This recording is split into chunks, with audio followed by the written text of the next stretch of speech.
ওই দূরে নিয়া অনে নিয়ে রাখবা, কেন মাছ হয় না। হ্যাঁ, অনেক মাছ হয়।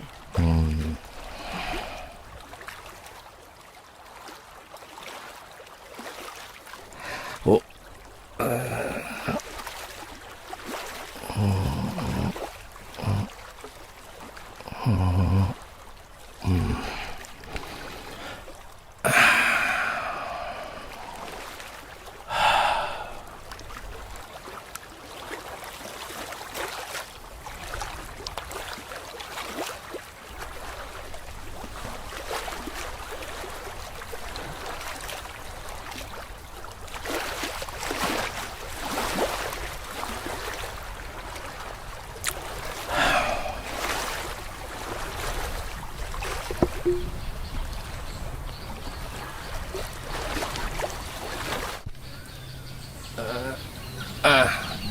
তুমি থাকো না, আমি সিটি দিয়ে আহি। আচ্ছা। হ্যাঁ দেখো, আর আশেপাশে ঘুরো। হ্যাঁ আচ্ছা বাবা, যাও।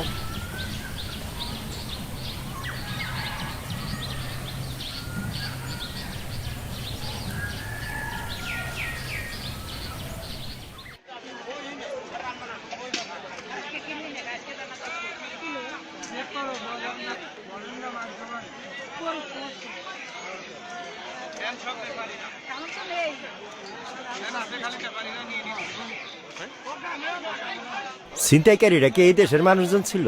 না, রেড আর্মি নামে একটা আর্মির দল বিমানটা ছিনতাই করছিল। ওরা জাপানি। বিমানটা বোম্বাই শহর থেকে ব্যাংককে যেতেছিল। কোন দিকে গেছিল? আরে ব্যাংকক, ব্যাংকক থাইল্যান্ডের রাজধানী। তোমার না কি বলে কাম আছে? এই যে যাইতেছি ভাই। হ্যাঁ যাও। ওই ভাই দামটা লিখে দেন। আচ্ছা, অনেক বাংলাদেশি যাত্রী আসিল। না, তেরে বাংলাদেশ কেন? শোন, ছিনতাইকারীগুলো লাভ কি? এত বড় একটা বিমান, বিমানের পাইলট, এতগুলা যাত্রীর প্রাণ, এটার বিনিময়ে তারা কিছু দাবি করবো না? ঠিকই কইছো, এটা তোর আকাশের আলাপ না। এই তো, এই আলোচনার লাইগাই আমাকে ঢাকা এয়ারপোর্ট। ও আচ্ছা, ওরা কি চেয়েছিল? 9 জন কয়েদের মুক্তি আর $60 লক্ষ। বস্তায় বস্তায় টাকা, বস্তায় বস্তায় টাকা। শুনছি অগ সব দাবি তো হাজির করছে। তেলে আমগো দেশের শয়ে শয়ে আর্মি গো কিল্লেগা মারলো। খলিফা, তুমি তো সবকিছু ভুলাইয়া ফেলাইছো। শয়ে শয়ে আর্মি যখন মারা গেছে তখন আমরা কেউ কিছু জানতেই পারিনি। জাপানের এক মন্ত্রী ছিল এয়ারপোর্টে, সেই ভদ্রলোকই কিছু বোঝে নাই। প্রেসিডেন্ট পদে চায় না। আর্মির এমন একটা দল এয়ারপোর্টে যত আর্মি আসছিল সবটিরে মাইরা ফেলাইছে, বুঝছো? কিন্তু আমি তো রাত্রেবেলা রেডিওতে খবর শুনছি, কিছু তো কইলো না। এত শয়ে শয়ে আর্মি মাইরা লাইলো, এটা রেডিওতে কইবো না? শোনো, আমি যে কাজ করি, আমার তো 10টা গ্রামে ঘুরতে হয়। আমি সব জানি। রোজ রোজ বিচার হইতাছে আর আর্মি করে ফাঁসিতে ঝুলাই দিতাছে। লাশ বাপ মারে পর্যন্ত দেখতে দিতাছে না। বুঝতে পারতাছে অবস্থা? এইটা হইছে আমাকে প্রেসিডেন্ট মিয়া। রানার, আমার সব হিসাব মিল্লা গেছে গা। ওই যে বিমান ছিনতাইয়ের ঘটনা আর শয়ে শয়ে আর্মি মারা, দুইটা আলাদা ঘটনা। একটা ঘটনারে দিয়া আরেকটা ঘটনারে চাপা দিতেছে। তোমার কিন্তু বয়স হয়ে গেছে খলিফা, এই সামান্য ব্যাপারটা বুঝতে তোমার এত সময় লাগলো? হ্যাঁ ঠিকই কইছো। আরেক কাপ চা খাইবেন? দেও তাইলে, খারাপ হয় না। বহ তেলে।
আচ্ছা, এজি মাহমুদ বিমান বাহিনীর সব, তিনি তো কিছুই কইলেন না। একটা রেডিও খবর পর্যন্ত হইল না। বিমান বাহিনীর লোকজন আমাকে বর্তমান প্রেসিডেন্টরে আর চায় না। ব্যাপারটা কি এমন? ধরুজা, কিছুই বুঝতে পারতাছি না। বিদ্রোহীরা তো আইরেই গেছে, তাইলে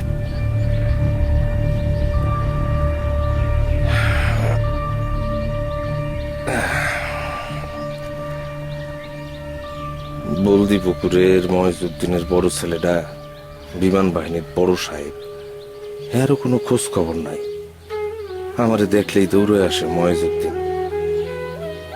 ছেলের সিটি তো আর আসে না, আমারে হাত দুইটা থামায়, কত কথা জিজ্ঞেস করে। আরে আমি কি আর এত খবর রাখি? এইসব কি কোনো বিচার হইতেছে না, কেউ কিছু কইতাছে না। আবার অনেকে কয় ফাঁসি দাও, ফাঁসি চলতেছে। আরে জীবন কি সস্তা হয়ে গেল রে। শেফালি, শেফালি, আয় শেফালি, শেফালি, কিরে ওমা ডরাইছিস কেন?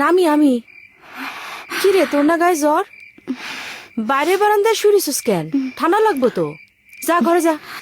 ঘরের ভিতরে কেমন জানি অস্থির লাগতেছিল। এই জায়গার বাতাসটা অনেক আরাম লাগতেছে। তোর যে ট্যাবলেট দিছিলাম ওইটা খাইছিলি? তুই কিন্তু সাত সকালবেলা উঠা পাক ঘরে যাবি না, কোনো ধোয়া দিয়ে কাজ করবি না, তাইলে কিন্তু ঠান্ডা লাগবো। তোর এমনিতেই কিন্তু টানের সমস্যা আছে, টান উঠলে একেবারে হাসপাতালে নিতে হইব, তখন কিন্তু ইঞ্জেকশন দেওয়া লাগবো। তুমি আমারে ডর দেখাও, আমি জানি তুমি আমারে কত ভালোবাসো। কাশি আছে তোর? পিঠে গরম তেল মালিশ করে দিমু। ঘুমাগা। কই যাও? বউ, এইমাত্র ঘুমের মধ্যে ভাইজানের স্বপ্ন দেখলাম। ভাইজানের কথা না আমার খুব মনে পড়ে। যুদ্ধের সময় আমার বয়স আর কত, আমি তো তখন সুডো আছিলাম, তখন এত কিছু বুঝি না। খালি মনে আছে সাইকেল চালায় যখন রাইতে বেলা ভাইজানগঞ্জ থেকে আসতো, হাতের মধ্যে বড় একটা টর্চ লাইট। ওই সাইকেলের চেনের আওয়াজটা না এখনো মাঝে মধ্যে কানের মধ্যে বাজে। সাইকেলের কথা কস? একটা ঘটনা শোন। একদিন রাতের বেলা গঞ্জ থেকে আইসা আমারে ডাকাডাকি, রানু বাইরে আসো। আমারে নিয়ে সোজা স্কুলের মাঠে সাইকেলটা ধরাই দিয়ে কইল, সাইকেল চালাও।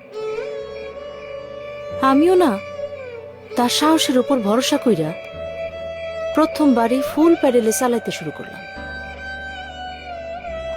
পেছন থেকে ক্যারিয়ারটা ধরছে কি ধরে নাই আমার ঠিক মনে নাই। পুরা মাঠ চক্কর দিলাম, কতক্ষণ চালাইছি মনে নাই। হঠাৎ শুনি ফজরের আজান। আমি তো বোকা বইনে গেলাম।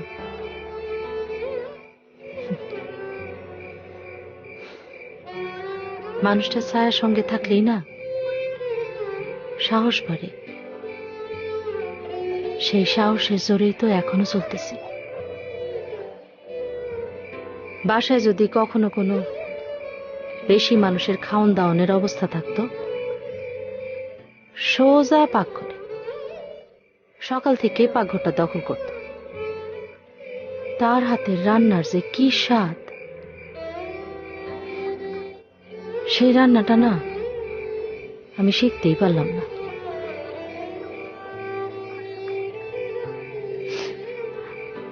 আর আমার কপালটা দেহ তারই ছোট ভাই কেমন একটা বদ মানুষ হচ্ছে। সে এভাবে করতে হয় না, বয়স হলে দেখবি আস্তে আস্তে ঠিক হয়ে যাবে।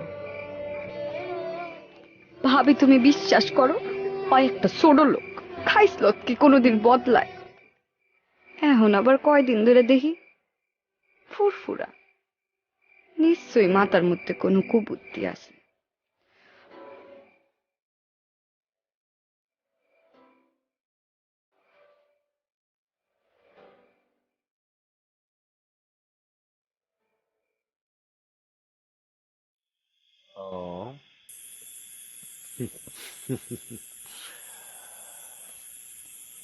এইবারের দাইনটা আমার, ফাটাফাটি তাস। হ, সব তো আপনিই নিলেন। কি করবো, আজ আমার শুধু বিশুদ্ধবার আর বিশুদ্ধ। আর আমার হলো শনির দশা। ভাই একটা টুটকা দেন। আচ্ছা ভাই, ইলেকশনের কথা কি জানি কইছিলেন? নির্বাচন হইব স্কুল ঘরে। ঘরের মধ্যে একটা ব্যালট বাক্স থাকবো, দুই ধরনের ভোট হইব, একটা হলো হা ভোট আর একটা হলো না ভোট। ঠিক আছে, তোরা একজন ব্যালট ছিড়বি, আর একজন সুন্দর করে সিল মারবি, আর একজন ব্যালট বাক্সের মধ্যে ভোটগুলো ঢুকাবি। বুঝতে পারছিস? হ্যাঁ পারছি। কথা পাক্কা? হুম। আমি কোনো ঝামেলা চাই না। কোনো গন্ডগোল হইলে কিন্তু আমি কোনো টাকা দিতে পারবো না, আমার পাক্কা কথা। ভাই এখানে গন্ডগোলের কি আছে? হ্যাঁ সেটাই তো, গন্ডগোল হইব কে? আছে, ঝামেলা আছে। শহর থেকে লোকজন আইতে পারে, আর যদি লোকজন আয়া পড়ে তাহলে তোরা কি করবি? তোগো যারা লোকজন আছে সবাই রে নিয়ে আইসা লাইনে দাঁড় করে দিবি, যেন তারা ভোট দিতে আইসে। আর এই লাইন শেষ হইব না, বুঝছিস? শোন, প্রত্যেকটা সেন্টারে 5টা করে গরুর গাড়ি রাখবি। মহিলারা আইবো, ভোট দিব, আবার গরুর গাড়িতে করে চলে যাইব। ঠিক আছে? আর সাহাবিরের দোকান রাখবি 2টা। ঠিক আছে? আচ্ছা। জনগণ আইবো আর চা বিড়ি খালি ফ্রি খাবো আর খাবো। হ্যাঁ, বুঝা গেছে? একদম পাক্কা। হিসাব ক্লিয়ার? পাক্কা। চল খেলি। দে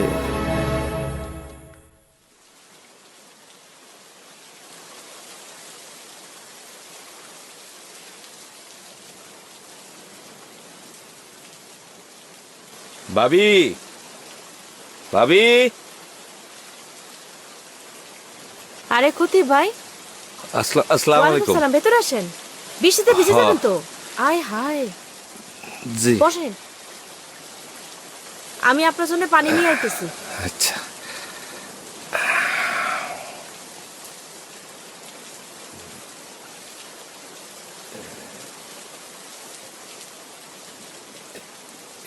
এই যে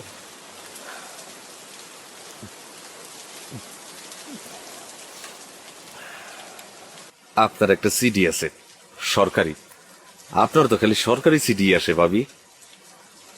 জি, সরকারের কাছেই চিঠি লিখছিলাম। ওই যে আমার বাড়ির সামনের পুকুরটা, ও এইটা তো কোনো কাজেই আসে না।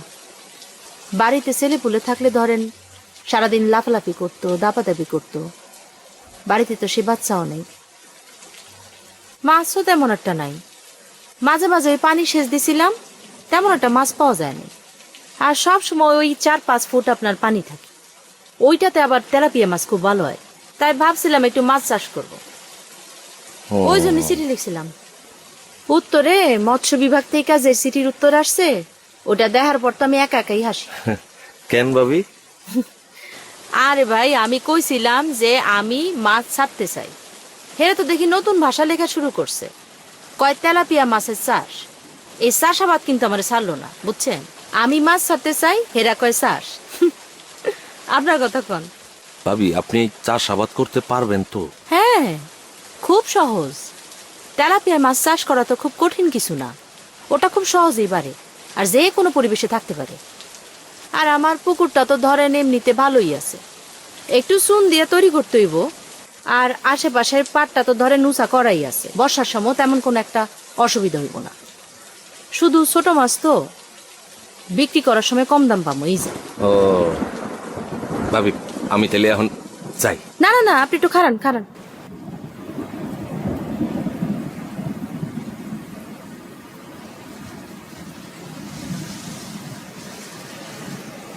আপনার জন্য কিছু চাল ডাল রাখছি, নেন। আপনারে যত দেখি ততই অবাক হই। কেন, সব সময় কিছু না কিছু করতেই আছেন, কোনো ক্লান্তি নাই। আমি চাষার পোলা, কিন্তু চাষাবাদের কিছুই বুঝি না। কবে থেকে এই সিটি আর টাকা পয়সা পৌঁছে দিতে দিতে সেরে রানা রয়ে গেলাম নিজেও জানি না। এটা একটা অদ্ভুত নেশা গো ভাবি। কত মানুষ দুঃখে আমারে জড়ায় দূরে কাঁদছে, আমারও তখন মন খারাপ হয়েছে। আবার কত মানুষ আনন্দে আচ্ছাইপা ধরছে, ছাড়তেই চায় না, তখন আমারও খুব আনন্দ হয়। এটা একটা অদ্ভুত নেশা গো ভাবি, অদ্ভুত নেশা। আসি ভাবি, আসসালাম আলাইকুম। সাবধানে যায়েন, অনেক বৃষ্টি পড়তেছে।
কি 300 টাকা কোথায় পেলে? কোথা থেকে পাইছি সেটা জানা তোমার দরকার কি? তোমার লাগবো, তোমারে দিলাম। তুমি 300 টাকা কই পাইলা? আচ্ছা ঠিক আছে, তোমারে পরে বলবো নি। রানু, তুমি এখনই কও, এতগুলি টাকা তুমি কই পাইছো? এক জোড়া কানের দুল, লহরি মালা আর নাকফুল নিয়ে গেছিলাম দুলাচন্দ্র সার বাড়িতে। সে কয় দেশের অবস্থা এখন ভালো না, এখন কোনোভাবেই সোনা রূপা বিক্রি করা যাবে না। শেষে বাপের বাড়ি সম্পর্কে এতগুলা মিথ্যা কথা কনের পরে এই 300 টাকা বন্ধক দিছে। এই সব দিতে তোমার খারাপ লাগে নাই? লাগে নাই আবার। এই জন্যই তো আমার কাকন, হাসুলি, চাঁদবালি, নথ সব আমার কাছে রেখে দিছে। আমার যখন মন ভালো থাকবো তখন পড়ুম, আবার তুমি যদি কও তখন মাঝে মাঝে পড়ো, ঠিক আছে না? তুমি কি জানো এই টাকাগুলি কি কাজে লাগবো? জানি না, আবার তুমি তো কইলা তুমি আর খতিব ভাই মিল্লা 5ই মার্চ ঢাকায় গেলা, 7ই মার্চের ভাষণ শুনলা, মিটিং এ আসিলা, ফিরে এসে তো কইলা তৈরি হও, যুদ্ধ শুরু হয়ে যাইব। কালকে আমরা একটু পূব দিকে যাবো, তুমি তাড়াতাড়ি বাড়ির কাজ শেষ করে রাখবা। কই যাইবা? নীলকুঠি বাড়ি। নীলকুঠি বাড়ি হাতের বায়ে রেখে একটু সামনে গেলে তাঁতিপাড়া গ্রাম। এই তাঁতিপাড়া গ্রামের শেষ মাথায় 5টা শিমুল গাছ আছে, সেখানে রাস্তাও শেষ, তারপর শুধু জমির আইল আর আইল।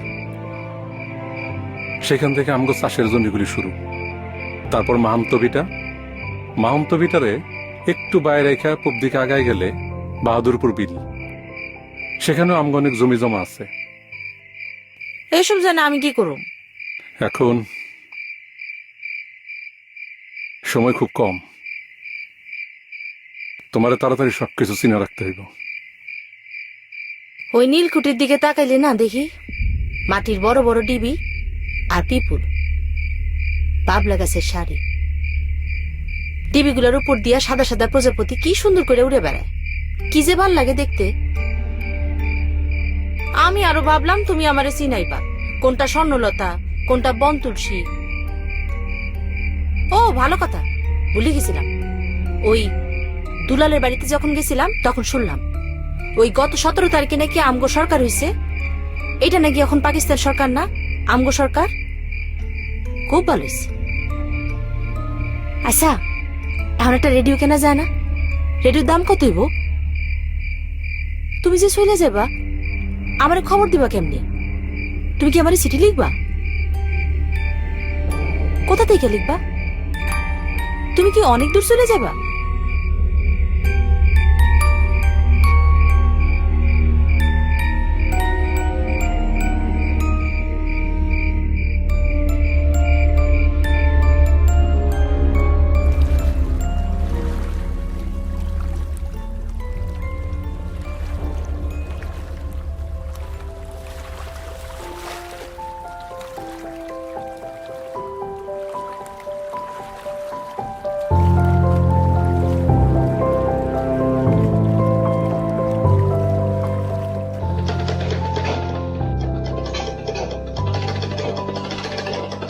খলিফা চা খাওয়াইবা নাকি এক কাপ?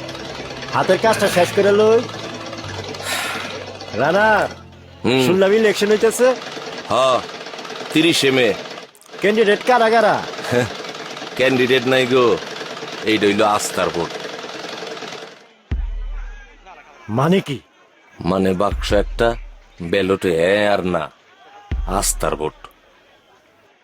মিন্টু কইতাছে সব হাবউটই তৈব, এমন একটা ব্যবস্থা করব, তুমি যদি না ভোটও দাও মিন্টু সব জানবো। তারপর না ভোটা লাগো একটা লিস্ট বানাইব, এর বাদে সময় সুযোগ মতো একটা ব্যবস্থা নিব। স্বাধীনতার 6-7 বছর হয়ে গেল, কত কিছু যে দেখলাম। কোন দিন জানি হিন্দু হিন্দু কইয়া আওয়াজ উঠে। হিন্দু? হিন্দু আবার কি আওয়াজ? রানার, বুঝলা না? ওরা যদি কয় এই দেশে থাকতে পারবা না, তো কই যাবো? কি যে কও না, এত সহজ? আমরা আছি না, আর এইটা তো তোমারও দেশ, চিন্তা করো না তো। অনেক চা খাও এক কাপ। আহ, আচ্ছা বহ, দিতেছি।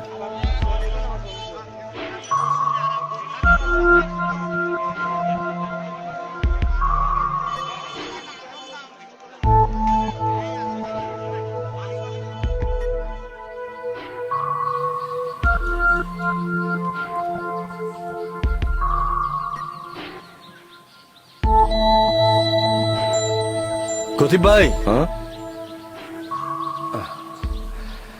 আসসালামু আলাইকুম। ওয়ালাইকুম আসসালাম। ভাই আপনারা তো খুঁজতেছি, কিন্তু আপনারা তো খুঁজে পাওয়াই যায় না। কি যে কও, আমি একা মানুষ, আর আমার এই কাজ তো এই একটাই। হ, আপনি একা মানুষ। আচ্ছা, ওই বাড়িতে থাকতে আপনার ডর করে না? আপনার খারাপ লাগে না? কি কও, ওইটা আমার বাপ দাদার ভিটা, আমার নারী পুতো ওই বাড়িতে, আমার ডর লাগবো কে? হ্যাঁ, এটা অবশ্য ঠিক, নারী পুতা আছে, এটা আবেগের বিষয় নাকি? তয় ভাই, ওই ভিটাটা আমার লাগবোই ভাই। গ্রামের উন্নয়ন বলে কথা, মানে রাস্তাটা একটু সোজা করবো আর বড় করবো, ওই যে ডিস্ট্রিক্ট বোর্ডের রাস্তার মতো। বিনিময়ে আমি আপনার এই যে আমার গঞ্জে যে দোকানগুলো আছে, দোকানগুলো থেকে একটা দোকান আপনারা লেখাপড়া করে দিয়ে দিন। আপনার জিনিসপত্র কেনার জন্য পুঁজি যা লাগে সেটাও আমি দেব। 1000 হোক, আপনি বিশিষ্ট মুক্তিযোদ্ধা, আমার বড় ভাইয়ের বন্ধু মানুষ, আপনার একটা সম্মান আছে না? এসব রানারের কাজ আর কয়দিন? আপনার তো শরীরে কুলাইব না ভাই। বাড়িটা আমার লাগবো। যাই ভাই, বিকালে আবার গঞ্জে থাকতে হবে, একটা সালিশ আছে। আসসালামু আলাইকুম।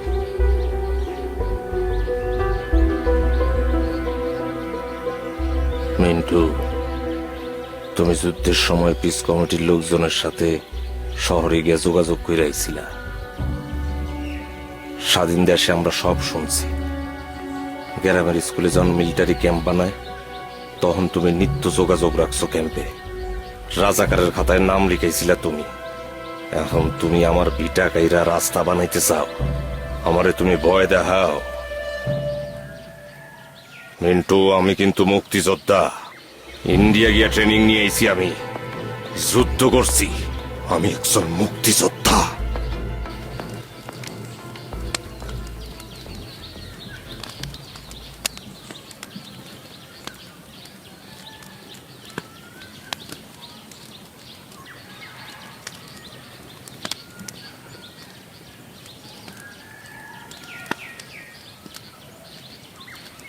ভাবি, ভাবি আচারের বয়ামগুলো কি তুলে রাখবো?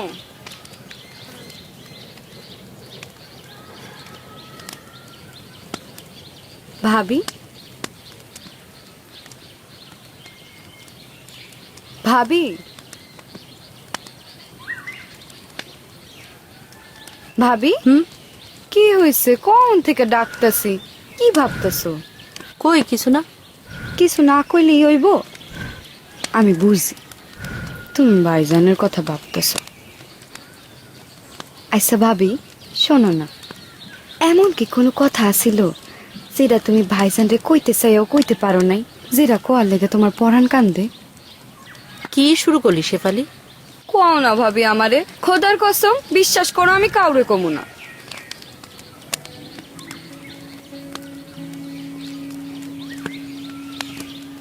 একদিন সে আয়সা আমার হাতটা ধইরা হাঁটা দিল।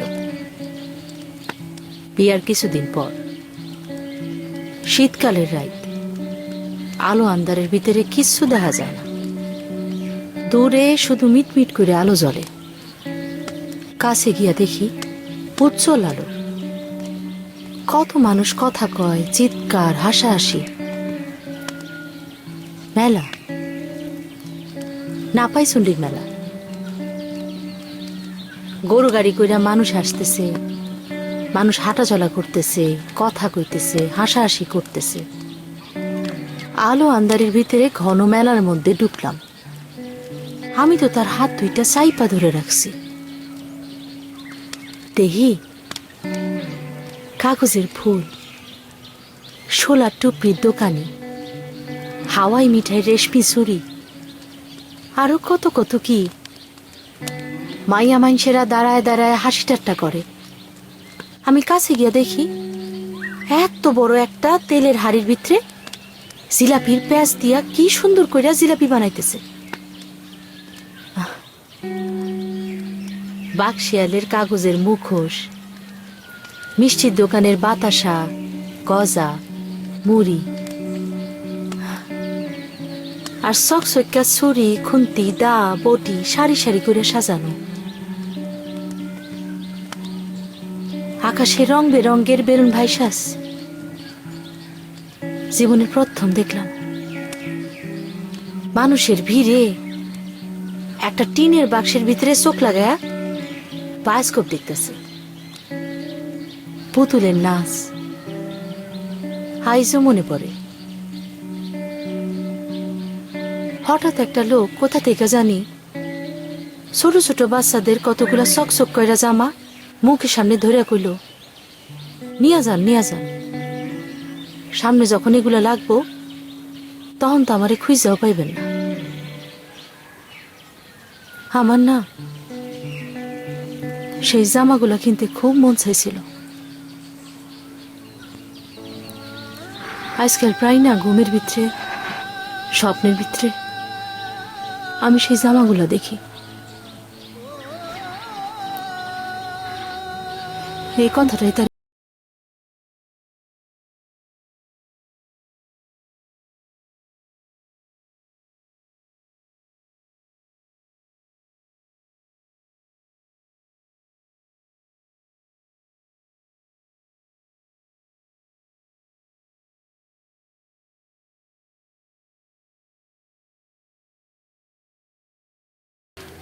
আমাগো 10 গ্রামের বড় ব্যবসায়ী দুলাল চন্দ, এর উপর যে অমানসিক অত্যাচারটা করছিল মিন্টু, হ্যাঁ আর কি কমু। টাকা পয়সা, সোনার গয়না সব কাইরা নিছিল। হ্যাঁ শোনা কথা, দেশ স্বাধীন হওয়ার আগেই দুলাল সপরিবারে ইন্ডিয়া গেছিল গা। আমরা কিন্তু এর বিচার করি নাই। আর মিন্টুর বড় ভাই মাজেদ আমাকে মুক্তিযোদ্ধা কমান্ডার, ওর কথা তো কখনো আপনারে কই নেই।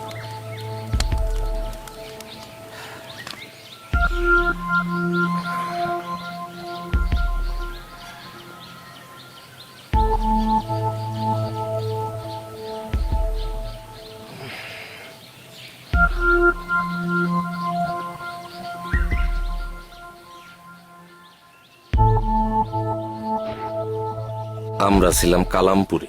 2 দিন ধইরা পেটে কিছু পড়ে নাই, শুধু পানি খেয়া থাকতাম। এরপর গ্রামবাসী যদি কেউ কিছু দিত তাইলে খাইতে পারতাম, নাইলে ক্ষুধাও লাগতো না। হঠাৎ পাক মিলিটারি আমাকে ঘিরা ফালায়। পাক বাহিনীর সামনে উত্তর আর দক্ষিণে রাজাকার আলবদর আর আল শামস, পিছে নদী। হঠাৎ গোলা জাগো গায়ে লাগলো, হ্যাঁ গো চিৎকার, চিৎকারের শব্দ আর গোলার শব্দ। আমার কান বন্ধ হয়ে গেছিল। আসমান জুড়ে আলো আর খুটখুটে অন্ধকার। তারপর অনেকক্ষণ ধরে কোনো শব্দ নাই। সুবেসাদিক হয়ে গেল। চোপের পাশে হাত দিয়া দেখি কমান্ডার মাঝে কোনো রাও নাই। এর বুকের নিচে অস্ত্রটা পইরে রইছে, শরীরটা শরীরটা পুরো রক্তে ভেজা। কমান্ডারের কোনো কথা নাই, তোর একটা শরীর পড়ে রয়েছে। সেই যুদ্ধে আমরা জিতলাম। আমার শরীরে একটা গুলি লাগছিল। এই কথা কোনোদিন আপনারে কই নেই। কবু কেমনে কইলি তো খালি কান্দ রাহে। এর লিগে আপনারে কোনোদিন কই নাই, আপনারে কই নাই।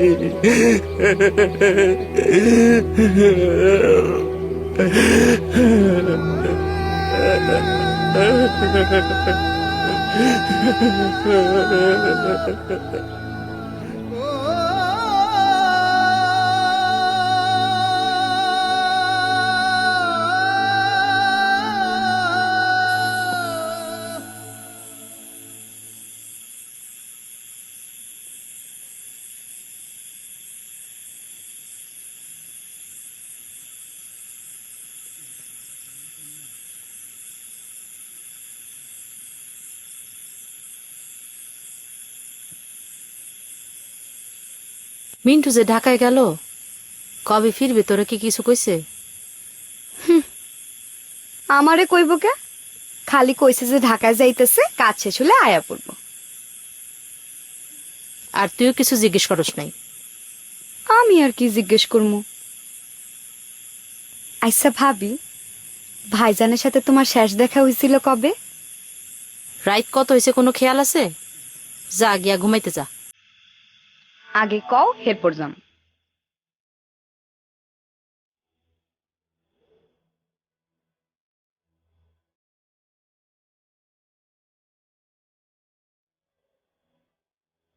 দেশ স্বাধীন হওয়ার পরে ক্ষতি ভাই সেই মাফলারটাই না আমার হাতে তুইলা দেয়।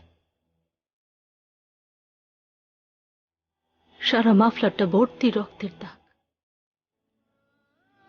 আমি সেই মাফলারটা দুই নেই। যখনই খুব কষ্ট লাগে, যখনই খুব বিপদে পড়ি,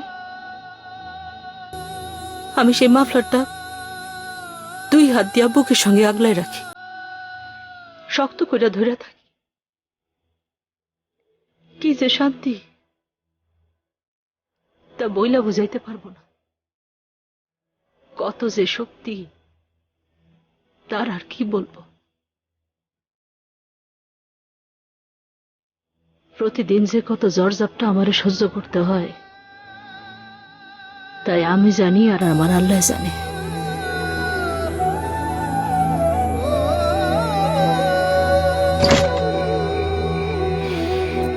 কি হয়েছে?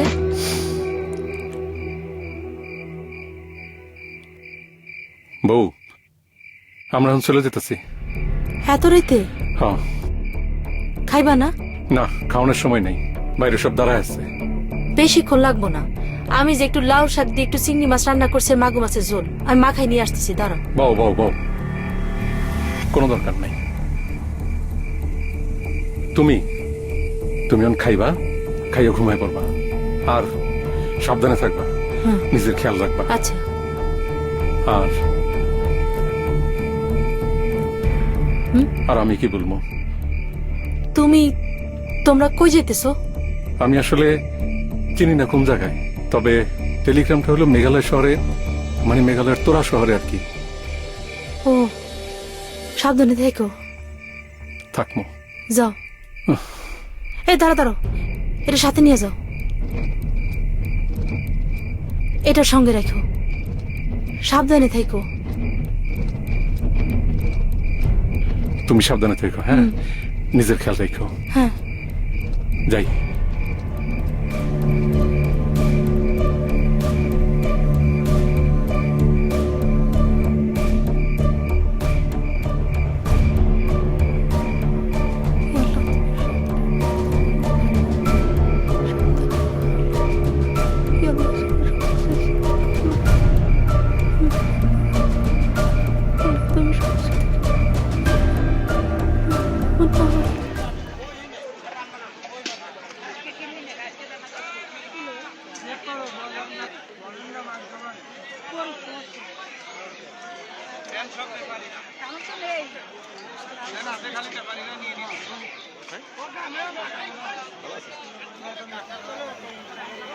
রানা চা খাইবা নাকি?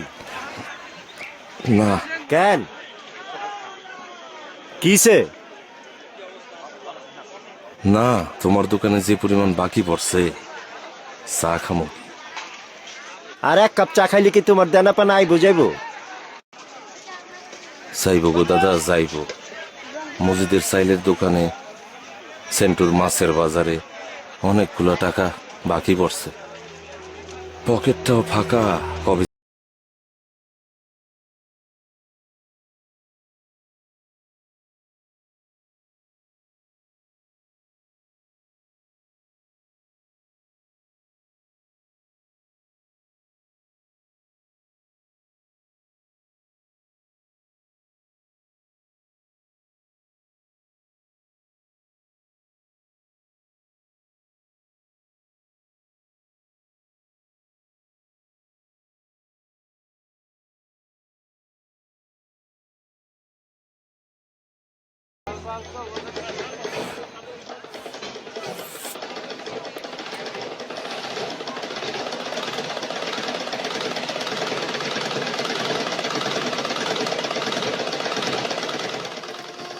খতিব ভাই, কেডা? আরে মিন্টু, তুমি কি ব্যাপারে এনে? এদিক দিয়েই যাইতেছিলাম তো ভাবলাম যে আপনার লগে একটু দেখা করে যাই। ও, ভালো করছো। কি ব্যাপার কত দেখি? এইখানে দাঁড়াই কথা কম নাকি? ভিতরে যাই।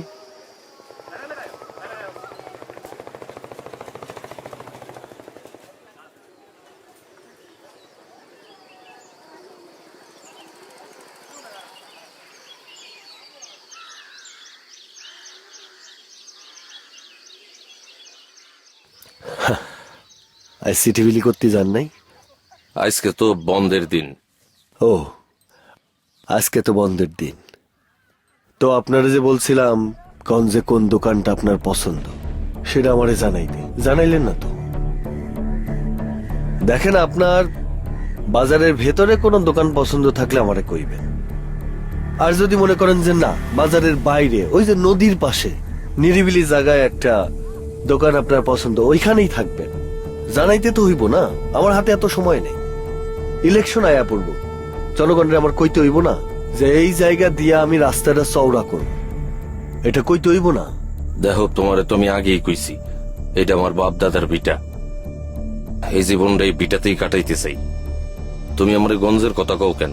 টাকার লোভ দেখাও। টাকার লোভ দেখাইবা না আমারে। আর যুদ্ধের সময় পিঠে যে গুলি দেখাইছিলাম, ওই জায়গাটা খুব ভোগায়। কাল রাইতেও খুব কষ্ট হয়েছে, ঘুমাইতে পারিনি। অন তুমি যাও। কিন্তু আপনার হাতে তো চিন্তা করার মতো সময় নাই।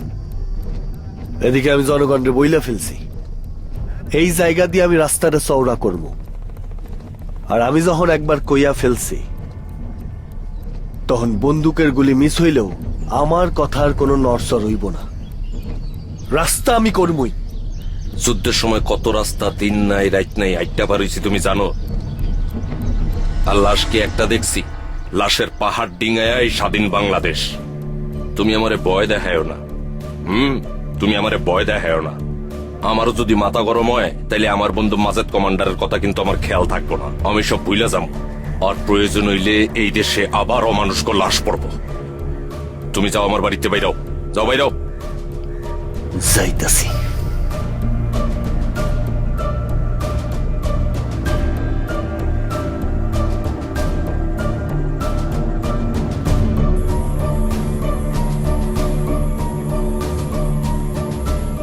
সাতই মার্চের ভাষণের পর তো আর কোনো কথা থাকতে পারে না।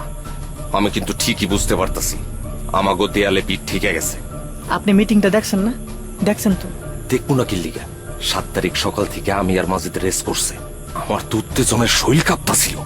সারাদিন অপেক্ষার পর বঙ্গবন্ধু কয়টা কথা কইছে, শুই না যে আত্মাটা শান্তি পাইছে। উফ, কি কমু। আমার কাছে যে খবরটা আইছে, খবরটা কইলাম ঠিক। অনেকগুলা বর্ডার পাক হানাদাররা কিন্তু দখল কইরা ফেলাইছে। এখন কেমনে কি? শুনলাম মানুষ নাকি সব ইন্ডিয়া চলে যাইতেছে, হাজার হাজার। হ্যাঁ, ঠিকই শুনছো। আমার মনে হয় আমাকে অনেক সময় হয়ে গেছে। দেরি করুনটা ঠিক হইব না।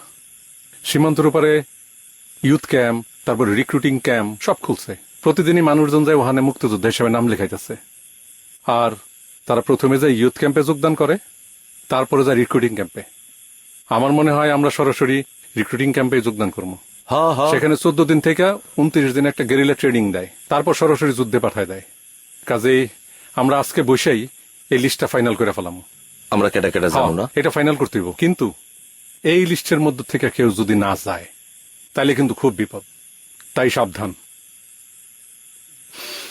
বিপদ তো আরেকটা আছে, সেটা হইল আমরা যেহেতু এতগুলি মানুষ যাবো, টাকা পয়সার তো দরকার আছে, তাই না? ভাই আমি একটা কথা বলি, টাকা পয়সার কোনো সমস্যা নাই, খতিবের কাছে অনেক টাকা আছে ভাই। আরে পাগল নাকি? খতিবের কাছে অনেক টাকা আছে। এই টাকা কি আমার নাকি? এই টাকা হচ্ছে আমানতের টাকা, মানুষের টাকা। মানুষজনকে খুঁজে খুঁজে জনে জনে গিয়ে টাকা পৌঁছে দিতে হইব। মানি অর্ডারের টাকা, এই টাকা দেওয়া যাইব না। দেশ যতই অবস্থা খারাপ থাকুক, অন্য ব্যবস্থা করো গিয়া। কত বড় দায়িত্ব আমার কাঁধে, এই টাকা আমি দিতে পারি না।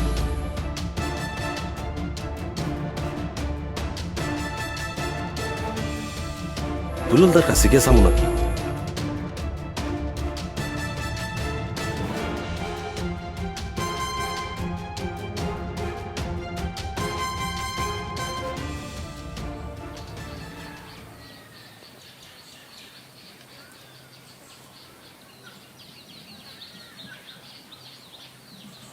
লও তোমার চা। রাখ।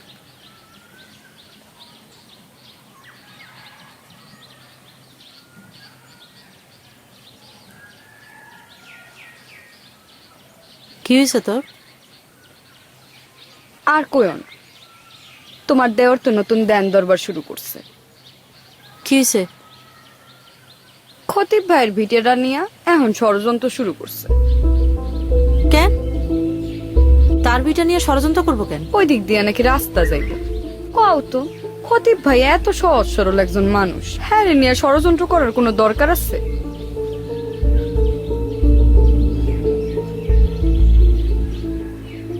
খতিব বাইরে নিয়ে যে মিন্টু কেন ষড়যন্ত্র করতেছে সেটা আমি জানি। কেন?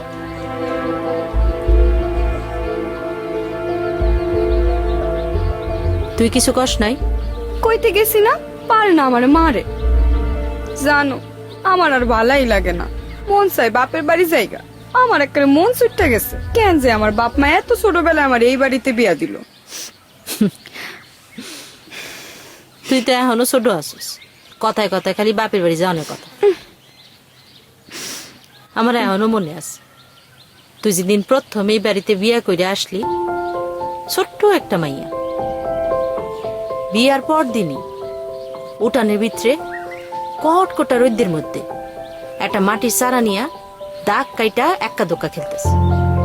আমি যেই গিয়া ধরলাম, ও মা, দেহি মাইয়ের গা তো জ্বরে পুড়িয়া যেতেছে। আমি তাড়াতাড়ি হাত মুখ ধোয়া বিছানায় শোয়াইলাম। ও মা, তুই তখন হাইসা হাইসা আমারে কস, ও কিছু না, আমার হয়, আবার সাইরা যায়, একদিন না খেয়ে থাকলেই ঠিক হয়ে যাব। কি ডাকাইতে মাইয়া রে বাবা! মাথার ভিতরে জলপট্টি দিতে দিতে দিতে তারপরে গিয়া সে মাইয়ার জ্বর কমলো। আমি কইলাম, কি খাবি? শয়তানটা আমারে কয় কি, তোমার পাতা জড়ানো কড়া এক কাপ দুধ চা।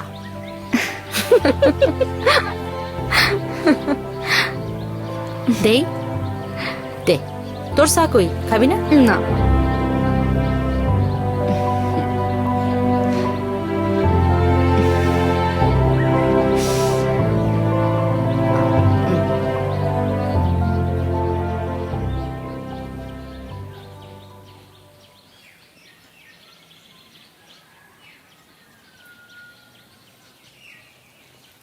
আসবো?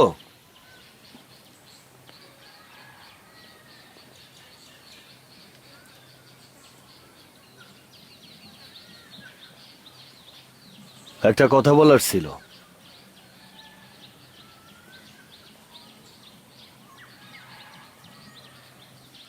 বলছিলাম একটা কথা জানানোর ছিল। সামনে ইউনিয়ন কাউন্সিলের চেয়ারম্যান ইলেকশন। আমি শহরে যায় সবকিছুর বন্দোবস্ত কইরে আইছি। এবার আমার চেয়ারম্যান হইতেই হইব। এসব কথা আমারে জানানোর কি দরকার? দেখেন ভাবি, আমারে ভাবি ডাকবা না। ওই নামে আমারে 10 গ্রামের মানুষ ডাকে। আচ্ছা, বলছিলাম যে ইলেকশনে আমার বিরুদ্ধে কোনো কথা না কইলেই ভালো হইব। এক বাড়িতে এত ভিন্ন মত, ব্যাপারটা ভালো দেখায় না। সমাজে খারাপ কিছু হইতে দেখলে তো আর মুখ বুজে সহ্য করা যায় না, কথা তো বলতেই হয়। তা তো ঠিকই, আমার কোনো কাম তো কারো চোখে পড়ে না। এই তোমাকে মুক্তিযুদ্ধের সময়, মানে গন্ডগোলের সময়, এই গ্রামটারে কে বাঁচাইছিল? এই আমি বাঁচাইছিলাম। এই গ্রামের সব পুইরা ছাই করে দিতে চাইছিল, অথচ আমি ক্যাপ্টেন সাহেবরে বইলা সবকিছু থামাইছি। আমার কোনো কাম তো তোমাদের চোখে পড়লো না। পাকিস্তানি বাহিনী কি এই গ্রামে ঢুকতে পারছে? আটকাইছে কে? এই আমি। পাকিস্তান বাহিনীরে আটকানোর লেগাই কি ব্রিজ ভাঙছিলা নাকি মুক্তি বাহিনীরে? আমার সামনে তুমি যুদ্ধের কথা কইবা না। নিজের মনরে প্রশ্ন করিয়া দেখো, এক রাইতের মধ্যে শাহবাড়ির এতগুলা মানুষ উদাও হয় কেমনে? স্কুল মাস্টার হেমায়েতরে গুলি কইরা মাইরা নদীর ধারে ফালায় রাখছিল কারা? মুক্তি বাহিনী? যত সব রাজাকারের দল। তুমি যাও আমার সামনে থেকে। শোনো, আর কোনোদিন যেন তোমার মুখ থেকে মুক্তিযুদ্ধ শব্দটা না শুনি। যাও।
আপনিই তো বলছিলেন নমরুদের দল আমাকে সব নিয়ে গেছে, নতুন দেশে কিচ্ছু নাই।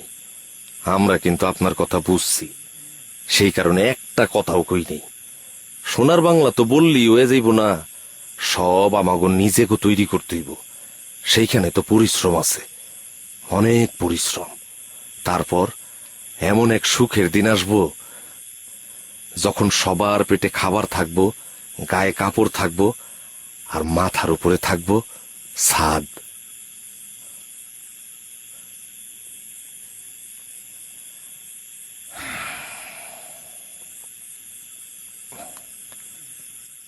আপনারে তো একটা কথা বলা হয় নাই।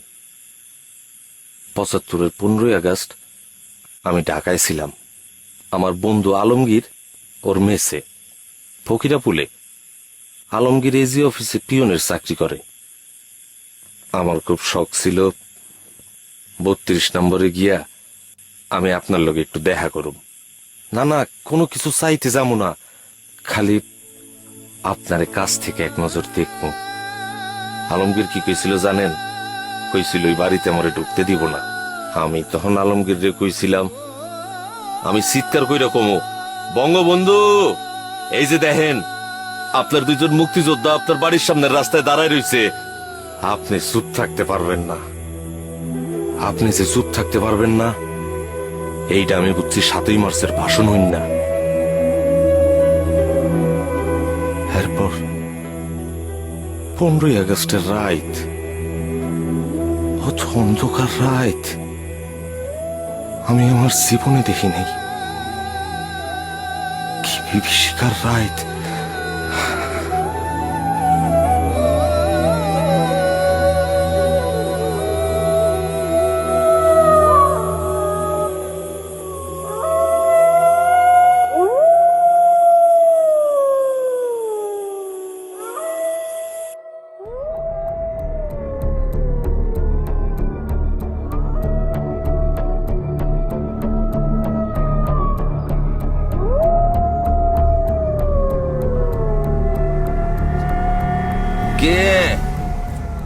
খোল কে তোর এইতে খোল দরজা খোল এই খোল দরজা হ্যাঁ খোল খোল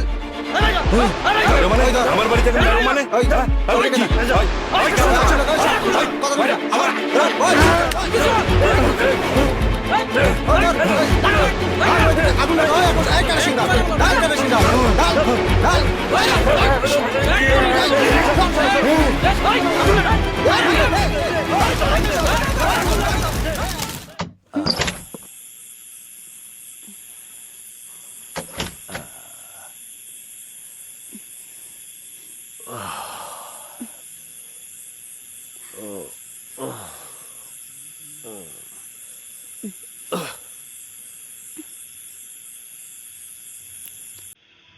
এখনো জায়গা আসোস ঘুমা হে নাই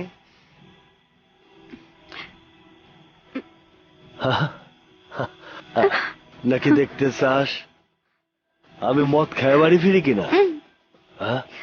খাইছি হা খাইছি হা এমনি ঘুম আহে নাই। কেন ঘুম আহে না কেন তোর প্রাণ প্রিয় ভাবি রানু ভাবির সাথে আজকে সুখ দুঃখের আলাপ হয় নাই হ্যাঁ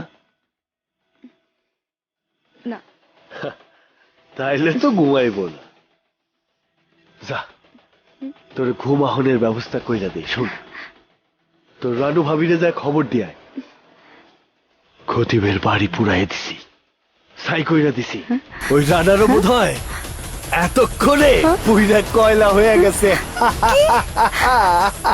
কি বলতেছেন কি বলতেছেন আপনি ভাবি ভাবি ভাবি ভাবি ভাবি ভাবি ভাবি ভাবি দরজা খোলো ভাবি কিসে কি হইছে হ্যাঁ কি হইছে শেফালি কি হইছে আরে কবি তো কি হইছে সর্বনাশ হয়ে গেছে ভাবি কি হইছে কবি তো খতিবের বাড়িতে আগুন লাগাই দিছে বিশ্বাস করো খতিবের বাড়িতে আগুন লাগাই দিছে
খতিব ভাই আপনি এত সহজে হার মানলে চলবো আপনি না একজন মুক্তিযোদ্ধা আপনারে আবারও সংগ্রাম করতে হইব তাই তো করতেছি ভাবি এতদিন আমি আর 10 টাকা আমি সোনার বাংলা বানানোর মন্ত্র বঙ্গবন্ধুর স্বপ্নের কথা ছড়াইছি এবার আমি আরো দূরে যাব আরো দূরে জীবন দিয়ে এইসব কথা পৌঁছে দেব সবার কাছে হারমো না ভাবি শুধু গেরিলা যুদ্ধের নিয়মটা পাল্টাবো আপনার কাছে একটা অনুরোধ মিন্টু রাজাকারের কাছে কখনো হাইরেন না জয় বাংলা জয় বাংলা চাচা চলেন হ্যাঁ বাবা চলো পয়সা থাকলে নিশ্চয়ই আবার দেখা হইব ভালো থেকেন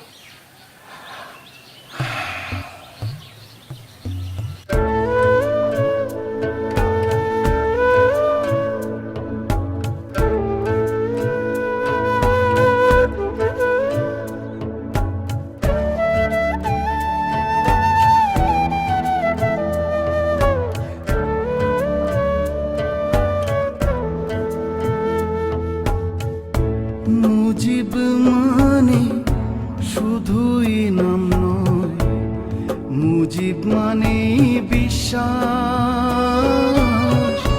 সে বিহনে এই সন্তানে বুকে দীর্ঘশ্বাস। মুজিব আমার নিঃশ্বাস। মুজিব মানে শুধুই নাম নয়, মুজিব মানে বিশ্বাস।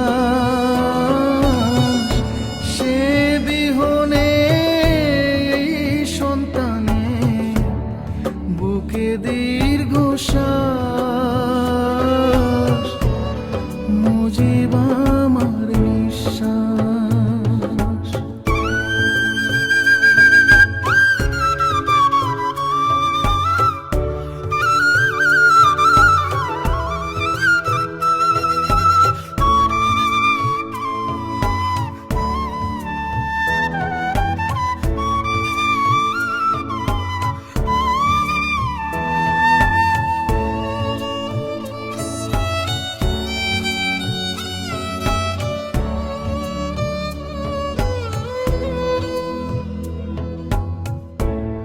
সন্তানেরই সাথে তাহার মমতার বন্ধন।